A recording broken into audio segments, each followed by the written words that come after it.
Bonjour les amis, Marc Maillot encore avec vous pour la troisième dans une série de méditations sur les noces de Cana. Je vais relire dans l'Évangile Saint Jean chapitre 2 les quelques premiers versets de ce texte.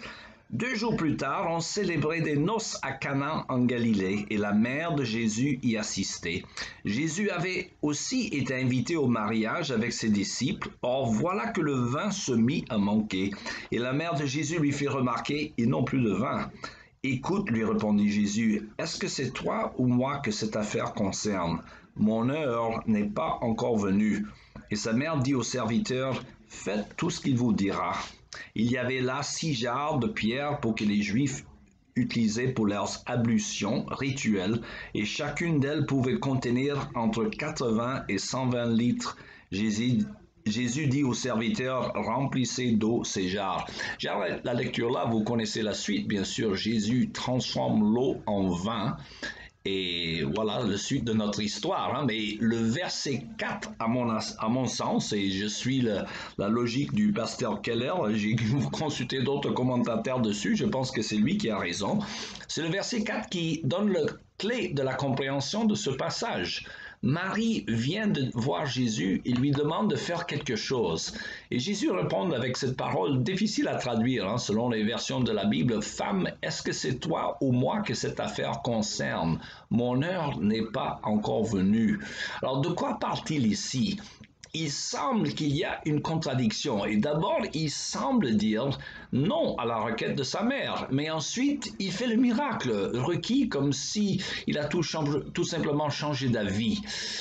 C'est ainsi que beaucoup de commentateurs le comprennent. D'aucuns soulignent le jeu de mots ou l'ambiguïté apparente dans la réponse de Jésus qui parle de son heure comme n'étant pas arrivée. Alors, qu'est-ce que c'est son heure? Alors, l'analyse de cette expression, il y a 8 emplois de cette expression dans l'Évangile Saint Jean, nous montre qu'il s'agit toujours de l'heure de sa mort. Jésus serait en train de penser à l'heure de sa mort lors d'une fête? Je le pense. Et d'ailleurs, je parie qu'il ne se passait pas de jour sans qu'il y pense, comme il pensait à ses propres noces d'ailleurs, comme tout célibataire qui pense à son mariage éventuellement chaque fois qu'il assiste à des noces, n'est-ce pas? La différence, c'est que Jésus est parfaitement conscient du fait que pour que ces noces arrivent, il lui faudra passer par une épreuve terrible pour acquérir son épouse. Il va falloir être torturé et crucifié. Alors, il le sait et cela pèse sur son âme agonisante. Et d'ailleurs, selon le même évangile Saint Jean, on lui donnait déjà 50 ans alors qu'il n'en avait que 30. Regardez Jean chapitre 8. Rappelez-vous que le Dieu de la Bible ne cherche pas un peuple pour le dominer. Par un surcroît d'amour, il nous a créés pour nous faire entrer dans ce que le pasteur Keller appelle la danse cosmique avec les 3 personnes de la Trinité. D'après l'Écriture sainte, Dieu se décrit comme l'époux de l'Église. Il cherche une relation d'amour que nous ne pouvons comprendre qu'en le comparant à l'amour d'un homme et une femme, qui en est la réflexion. D'ailleurs, le livre des Cantiques est là pour nous souligner l'importance de ce fait. Ce Cantique des Cantiques est une éloge de l'amour charnel, physique, entre un couple homme et femme. De même, Jean-Baptiste se disait l'ami de l'époux. Et Jésus lui-même, lorsqu'on l'a reproché de ne pas imposer le jeûne à ses disciples, répliquait que les amis de l'époux ne pouvaient pas jeûner tant qu'ils avaient l'époux avec eux. Jésus est l'époux et l'Église, nous sommes son épouse. Mes amis, je pense ici à ces noces, Jésus pense ici, à ces noces, des noces qui auront lieu à la fin des temps.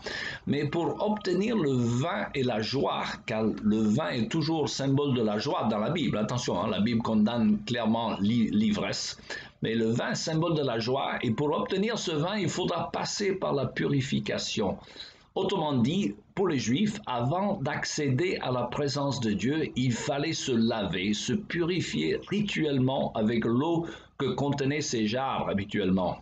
De même, pour accéder aux noces de l'agneau et le vin qui réjouit le cœur de l'homme, il faut passer par les jarres de la purification. car ces jarres symbolisent le fait que nous sommes pécheurs et nous ne pouvons pas venir dans la présence de Dieu sans être purifiés. Jésus se sert donc du contenu de ces jarres de la purification pour faire ce qui apporte la joie. Et de même, son sang sera l'instrument de la bénédiction et la purification suprême de nos péchés en vue de la joie éternelle auprès de Dieu. Alors, j'arrête ici la méditation, la prochaine partie, la prochaine fois. Il me reste à vous souhaiter une bonne journée.